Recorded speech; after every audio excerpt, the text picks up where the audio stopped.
Kepada anak Alphard dan Velfire, korang tengah cari Android player? Nah, sini saya tunjuk. S40 Ultra Max, Android player yang tak lag dan memang mantap. S40 Ultra Max ni dia menggunakan Snapdragon 2.7 GHz. Selain daripada tu, memori dia ada 12GB dengan 256GB.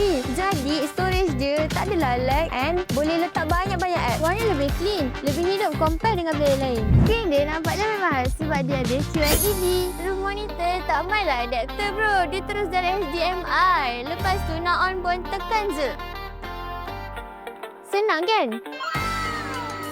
Aircon panel dekat room monitor belakang pun tak block screen panel tau. Bluetooth dia siap ada aptX HD. Digital mic pula tu kalau tak pecah lagu pun clear. Audio dia memang tune khas untuk Velfire dengan Alphard. Dengar pun bukan macam Storm biasa. UI dia senang faham. Yang satu boleh buka 3 app serentak. Boleh buka Waze, YouTube, Spotify. Kalau lagi satu, dia lagi simple and elegant sebab dia macam gaya kereta EV. Android Player dan Nerve ni ada 4 charging port. 2 fast charging, satu Type-C, satu USB. Kalau korang berminat dengan S40 Ultra Max ni, tunggu apa lagi? Upgrade lah Android Player korang. Komen di bawah.